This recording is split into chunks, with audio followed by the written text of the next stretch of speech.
Hello everyone, welcome again. यदि आप भी किसी भी कॉम्पिटिटिव एग्ज़ाम्स की तैयारी करते हैं, चाहे वो एसएससी हो, रेलवे हो, कोई भी एग्ज़ाम्स हो, तो वहाँ पर इतिहास का, हिस्ट्री का अलग ही वेटेज है। और हिस्ट्री में भी बात करें आधुनिक भारत का, तो उसका तो ख़ास करके एकदम अलग ही है। हर एग्ज़ाम में यहाँ से 2, 4, 5 सवाल रहना ही रहना है। तो साथियों, इस वीडियो में हम लोग उन्हीं सब सवालों को देखने जा रहे हैं आधुनिक भारत से, उसमें भी राष्ट्रीय आंदोलन से, जो एग्ज़ाम में पूछा गया है। एग्ज़ाम में पूछे गए सवाल को पढ़ना एक तरह से स्मार्ट वर्क हो गया कि उन सभी सवालों के दोबारा पूछे जाने का भी चांस रहता है। पहला सवाल है, east India company. East India company यदि रहता तो उसके लिए होता कि जिसकी स्थापना 1600 ईस्वी में किया गया था, लेकिन यहाँ पर है ईस्ट इंडिया एसोसिएशन। क्या है? East India association. इसका गठन किन्होंने किया था? दादा भाई नौरोजी ने किया था। अगला है तेभागा आंदोलन। तेभागा आंदोलन जो है वो 1946 से 47 में बंगाली किसान आंदोलन से संबंधित है। तेभागा आंदोलन जो है वो बंगाली किसान आंदोलन से संबंधित है, जो कि 1946-47 में चलाया गया था। 1927 में आपको पता होगा सैमन कमीशन का गठन होता है और 1928 में वो भारत आता है। लेकिन 1927 में जब बना ही था, उस समय अधिवेशन हो रहा था मद्रास अधिवेशन, जिसमें कि सैमन कमीशन का बायकॉट किया गया, सैमन कमीशन का विरोध किया गया।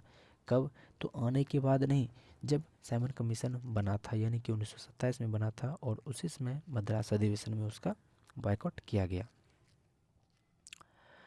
अगर हम लोग खेड़ा सत्याग्रह की बात करें, खेड़ा सत्याग्रह अगर आप उधर देखें, 1917 में जो है पूर्वी चंपारण आंदोलन हुआ था। 1918 में मिल मजदूरी हुआ था।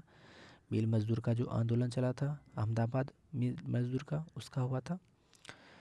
उसके बाद इसके ही साथ में एक आता है, एक तो हो गया आपका अहमदाबाद मिल मजदूर, दूसरा है खेड़ा सत्याग्रह। खेड़ा सत्याग्रह में क्या हो गया था कि करों में वृद्धि कर दी गई थी, और इसमें सरदार वल्लभ भाई पटेल ने भी हिस्सा लिया था। अगर हम लोग सरदार वल्लभ भाई पटेल के जन्म की बात करें तो 1875 में होता है, गुजरात में ही नादियाद में होता है। कब होता है? कब होता है सरदार वल्लभ भाई पटेल का जन्म? तो 1875 में होता है। कहाँ होता है? तो नादियाद में होता है। इन्होंने कौन सा आंदोलन चलाया था? खेड़ा सत्याग्रह। कौन सा? खेड़ा सत्याग्रह। और ये क्यों चलाया था? तो करों में वृद्धि के कारण। ये कब चलाया गया था? तो 1918 में चलाया गया था। दूसरी बात, बारदोली सत्याग्रह। बारदोली सत्याग्रह की बात करें, ये कब चलाया गया था? तो 1928 में। बारदोली सत्याग्रह के ही में ही महिलाओं ने सरदार वल्लभ भाई पटेल को सरदार की उपाधि दी थी। कब? बारदोली सत्याग्रह में, 1928 में। और फिर खेड़ा सत्याग्रह कब होता है? तो 1918 में ही होता है। क्यों? तो करों में वृद्धि के कारण। अगला है मुस्लिम लीग का गठन। मुस्लिम लीग का गठन जो है ढाका में हुआ था, 1906 में हुआ था। किन लोगों ने किया था? तो आगा खां और सलीमुल्लाह खान ने, ये दोनों व्यक्तियों ने मिलकर के किया था मुस्लिम लीग का गठन 1906 में। आपको पता होगा लॉर्ड कर्जन के समय में बंगाल का विभाजन हुआ था 1905 में। बंगाल के विभाजन के बाद स्वदेशी आंदोलन चलाया गया, और इसी स्वदेशी आंदोलन को आंध्र के क्षेत्रों में वंदे मातरम आंदोलन कहा गया। याद रखिएगा इन सवालों को। अगला है सेवाग्राम आश्रम या फिर फिनिक्स आश्रम। कौन कौन सा? सेवाग्राम आश्रम, दूसरा फिनिक्स आश्रम। इसकी स्थापना किन्होंने करी थी? तो महात्मा गांधी ने। सेवाग्राम आश्रम और फिर फिनिक्स आश्रम, इसका स्थापना किन्होंने किया था? तो महात्मा गांधी ने किया था। अगला है, कांग्रेस ने भारत छोड़ो आंदोलन का अनुमोदन कहाँ में किया था? तो वर्धा में। कांग्रेस ने भारत छोड़ो आंदोलन का अनुमोदन कहाँ किया था? तो याद रखिएगा, वर्धा में। वर्धा कहाँ है? तो महाराष्ट्र में है। भारत छोड़ो आंदोलन जो कि 1942 में चला था, इसका अनुमोदन कहाँ किया गया था? वर्धा में। वर्धा कहाँ है? तो महाराष्ट्र में है। अगर हम लोग कैबिनेट मिशन की बात करें, कैबिनेट मिशन का तो मुख्य उद्देश्य भारत के लिए संविधान सभा का निर्माण करना। कैबिनेट मिशन 1946 में आया था, और इन्होंने चुनाव करवाया था जुलाई 1946 में, जिसकी पहली बैठक 9 दिसंबर 1946 को होता है। लेकिन कैबिनेट मिशन की में कौन कौन व्यक्ति आए हुए थे? तो क्रिप्स लॉरेंस अलेक्जेंडर। कौन कौन? Cripps Lawrence Alexander. Cripps Lawrence Alexander कौन थे? ये कैबिनेट मिशन में आए हुए थे। भारत का विभाजन में भी माउंटबेटन योजना था। भारत के विभाजन का मुख्य उद्देश्य यही था कि यदि विभाजन नहीं किया गया तो बहुत ज़्यादा दंगा होगा, फसाद होगा और भी बहुत सारा तरह की बातें थी। इसलिए माउंटबेटन योजना जो कि 4 जुलाई 1946 को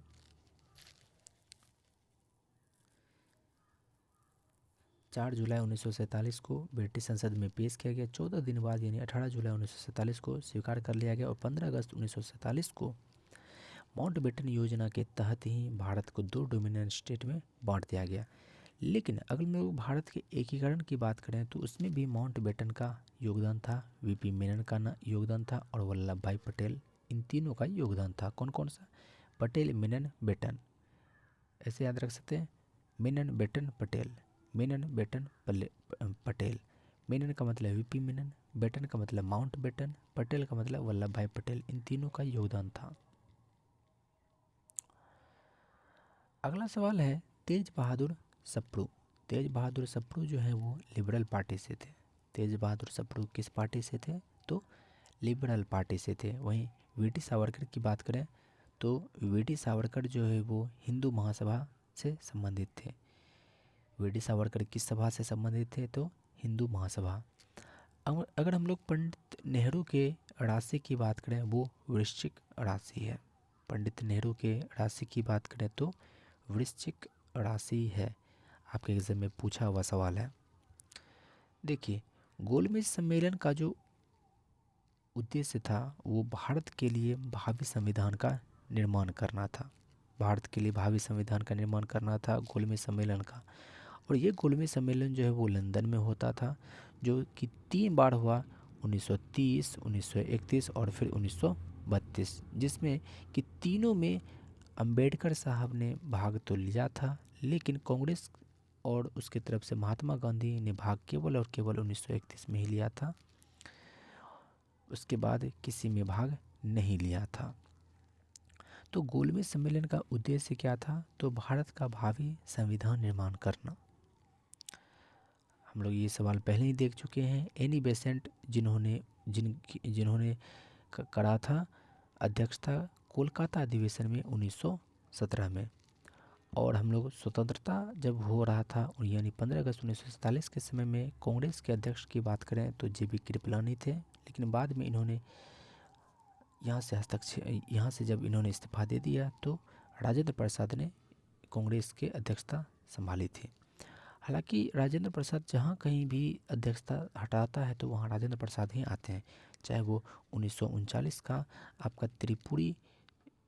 त्रिपुरी अधिवेशन की बात हो या फिर कांग्रेस अध्यक्ष की बात हो, तो राजेंद्र प्रसाद आ ही जाते हैं। बाल गंगाधर तिलक, बिपिन चंद्र पाल और लाला लाजपत राय, ये सभी जो थे कांग्रेस से ही संबंधित थे। बाल गंगाधर तिलक, लाला लाजपत राय और फिर बिपिन चंद्र पाल, ये सभी कांग्रेस से ही संबंधित थे, लेकिन कांग्रेस के गरम दल से संबंधित थे। कांग्रेस के गरम दल से संबंधित थे। उसके बाद त्रिपुरी अधिवेशन कब हुआ था? तो 1939 में हुआ था। याद रखिएगा, त्रिपुरी जो है वो त्रिपुरा नहीं समझ लीजिएगा, ये त्रिपुरी मध्य प्रदेश में है। त्रिपुरी अधिवेशन 1939 में हुआ था और इसी 1939 में जो है फॉरवर्ड ब्लॉक पार्टी की स्थापना किया था किन्होंने? तो सुभाष चंद्र बोस ने किया था। फॉरवर्ड ब्लॉक का स्थापना कब किया गया था? 1939 में सुभाष चंद्र बोस के द्वारा किया गया था। आपको पता होगा ए.ओ. ह्यूम ने भारतीय राष्ट्रीय संघ रखा था। ये जो भारतीय राष्ट्रीय कांग्रेस जो सुनते हैं तो शुरू में भारतीय राष्ट्रीय संघ रखा गया था। बाद में दादा भाई नौरोजी ने कहा कि संघ को हटा करके कांग्रेस कर दो, तो भारतीय राष्ट्रीय कांग्रेस बन गया था। इसकी स्थापना किन्होंने करी थी? तो ए.ओ. ह्यूम ने करी थी। तो यही पहला महासचिव हुए थे ए.ओ. ह्यूम। अगर हम लोग ए.ओ. ह्यूम के बारे में निजी जीवन में बात करें तो ये एक ऑर्निथोलॉजिस्ट थे और आईसीएस अधिकारी भी थे। ऑर्निथोलॉजिस्ट का मतलब क्या होता है? तो ये पक्षी विज्ञानी थे। और ICS Indian Civil Services. Indian Civil Services जो है भारत में इसका शुरुआत लॉर्ड कॉर्नवालिस को माना जाता है और खुली परीक्षा से इसमें भारतीय लोग प्रवेश कर जाएं, ये लॉर्ड डलहौजी के समय में आया था। आपको ये चीज़ पहले बता दिया गया है। होम रूल लीग की स्थापना 1916 में होती है। किन किन लोगों के प्रयास से? तिलक और एनी बेसेंट के प्रयास से। अगर हम लोग बात करें खिलाफत आंदोलन का, तो तुर्की के जो महाराजा थे उनको मुसलमान खलीफा मानते थे और जब उनको पद से हटा दिया गया, जब उसको समाप्त कर दिया गया, तो उसमें घोर विरोध की भावना जगी और उन लोगों ने भी, मुस्लिम लोगों ने भी खिलाफत आंदोलन में भाग लिया और 1920 में ही असहयोग आंदोलन भी चल रहा था। तो आप कह सकते हैं कि इस दोनों में, यानी कि असहयोग आंदोलन, खिलाफत आंदोलन, इस दोनों में हिंदू मुस्लिम दोनों ने बढ़ चढ़ करके भाग लिया था। पूना समझौता, पूना समझौता जो है वो मुंबई के यरवदा जेल में होता है। किन के बीच में? तो महात्मा गांधी और दूसरी तरफ होते हैं हमारे डॉक्टर भीमराव अंबेडकर। पूना समझौता जो कब हुआ था? 24 सितंबर 1932 को हुआ था। कब हुआ था? 24 सितंबर 1932 को हुआ था। किनके बीच में? महात्मा गांधी और भीमराव अंबेडकर के बीच में। हालांकि इस पूना समझौते में जो हस्ताक्षर उस पर किया गया था, तो महात्मा गांधी ने खुद नहीं किया था और दूसरी तरफ जो है कि अंबेडकर ने भी खुद नहीं किया था, बल्कि दोनों के अनुयायी ने इस पर हस्ताक्षर किया था। इसमें जो है यही मांग था अंबेडकर का कि जो भी निचली जाति हैं, जो भी निचले जाते हैं, तो उन लोगों के लिए अलग निर्वाचन मंडल की व्यवस्था करी जाए। लेकिन ऐसा करने से कहीं ना कहीं एक बुरा ही प्रभाव पड़ता। तो महात्मा गांधी ने इसका विरोध किया, कहा कि हम आपको अलग से निर्वाचन मंडल नहीं देंगे, लेकिन हाँ, आपको हम आरक्षित सीट देंगे। तो यही हुआ और कहीं ना कहीं ये बढ़िया ही हुआ समय के हिसाब से। तो पूना समझौता किस जेल में हुआ था? याद रखिएगा, यरवदा जेल में। कब हुआ था? 24 सितंबर 1932 को। अगला है विभाजन परिषद का अध्यक्ष कौन था? तो विभाजन परिषद का अध्यक्ष तो लॉर्ड माउंटबेटन ही होगा। विभाजन परिषद का अध्यक्ष कौन था? Lord Mountbatten. जब स्वदेशी आंदोलन चला था 1905 में, क्यों चला था? तो बंगाल का विभाजन हुआ था। उसमें भारत सेवक समाज इसका स्थापना किन्होंने किया था? गोपाल कृष्ण गोखले ने किया था। भारत सेवक समाज का गठन किन्होंने किया था? गोपाल कृष्ण गोखले ने किया था। कहाँ पर किया था? तो याद रखिएगा, पुणे में किया था। और कब किया था? तो 1905 में किया गया था। गोपाल कृष्ण गोखले, जब महात्मा गांधी दक्षिण अफ्रीका में थे, तो गोपाल कृष्ण गोखले उनसे मिलने गए थे, महात्मा गांधी से, और जिसके बाद से महात्मा गांधी के राजनीतिक गुरु बन गए थे गोपाल कृष्ण गोखले। उच्चतम न्यायालय और उच्च न्यायालय। उच्चतम न्यायालय जो कोलकाता में है, वो तो वारेन हेस्टिंग्स के 1773 के रेगुलेटिंग एक्ट के तहत बनाया गया था। लेकिन उच्च न्यायालय अधिनियम जो आया था वो कब आया था? तो 1861 में आया था। किनके समय में? कैनिंग के समय में। कैनिंग जो है वो टोटल 6 साल भारत में रहा था, 1856 से 62 में। तो 62 में जाते जाते इन्होंने कलकत्ता बम्बई मद्रास में इन्होंने उच्च न्यायालय की स्थापना करी थी। अगर हम लोग तिलक के, यानी बाल गंगाधर तिलक के राजनीतिक गुरु की बात करें, तो वो कौन थे? शिशिर कुमार घोष। कौन थे? शिशिर कुमार घोष। एक व्यक्ति थे बंगाल में, सूर्य सेन, जिसको कि मास्टर दा भी कहते हैं। क्या नाम था? सूर्य सेन। दूसरा नाम क्या था? मास्टर दा, जिनको प्यार से लोग कहते थे। इन्होंने क्या किया था? 1930 में चेटगांव में शस्त्रागार पर इन्होंने हमला कर दिया था। बंगाल में किन्होंने? सूर्य सेन ने। इनका उपनाम क्या है? तो मास्टर दा। जब हमारा भारत आज़ाद हुआ, तो भाषाई आधार पर राज्यों का पुनर्गठन का मांग किया गया 1953 में। इसी से संबंधित इसमें थोड़ा स्टोरी भी है, वो चीज़ हम नहीं बतलाएंगे फ़िलहाल। 1953 में राज्य पुनर्गठन आयोग बनाया गया। 1953 में राज्य पुनर्गठन आयोग बनाया गया, उसके अध्यक्ष कौन थे? तो फजल अली थे। कौन थे? फजल अली। किस आयोग के? राज्य पुनर्गठन आयोग के। राज्य पुनर्गठन आयोग का गठन कब हुआ था? तो 1953 में हुआ था। इसने रिपोर्ट किया 1955 में, जिसमें कहा कि भाषाई आधार पर राज्यों का गठन करना अच्छी बात है। मतलब इन्होंने इस बात का समर्थन किया कि भाषाई आधार पर भी राज्यों का पुनर्गठन होना चाहिए। कब इन्होंने ये बात कहा था? तो 1955 में कहा था।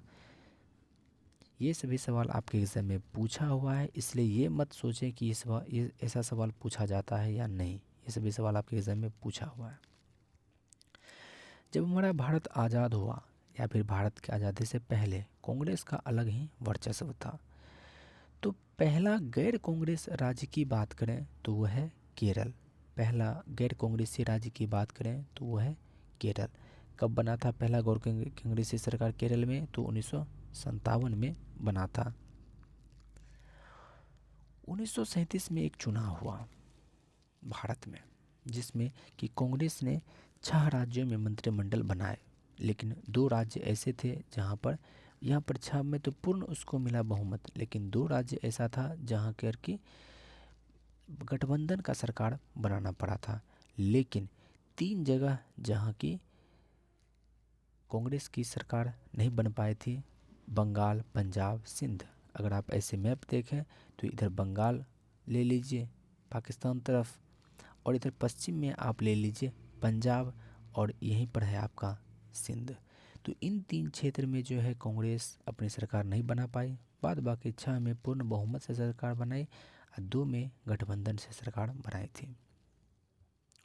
महात्मा गांधी टॉल्स्टॉय से बहुत ज़्यादा प्रभावित थे। महात्मा गांधी टॉल्स्टॉय से बहुत ज़्यादा प्रभावित थे, इसलिए महात्मा गांधी ने टॉल्स्टॉय फॉर्म की स्थापना दक्षिण अफ्रीका में करी थी।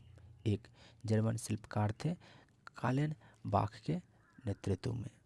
फिर से महात्मा गांधी टॉल्स्टॉय से बहुत ज़्यादा प्रभावित थे, इसलिए उन्होंने टॉल्स्टॉय फॉर्म की स्थापना करी। कहाँ करी थी? तो दक्षिण अफ्रीका में करी थी। किन के मदद से? तो या फिर उसका शिल्पकार कौन था? तो कालेन बाख। कालेन बाख किस देश से संबंधित है? तो याद रखिएगा जर्मनी से। तो साथियों यहीं तक था हमारा आज का यह वीडियो, और ये सभी सवाल आपके एग्जाम में पूछा हुआ सवाल है। आप ऐसा इसमें से एक भी सवाल नहीं ले सकते हैं जो कि नहीं पूछा गया। हर सवाल आपके एग्जाम में पूछा हुआ ही है। तो साथियों ऐसा ना सोचें कि फालतू का आपके लिए ये सभी सवाल लाए हुए हैं। वीडियो के अंत तक बने रहने के लिए आपका बहुत बहुत धन्यवाद। और यदि आपको यहाँ से कुछ भी फ़ायदा होता है तो शेयर, लाइक और सब्सक्राइब ज़रूर करें। शुक्रिया। जय हिंद।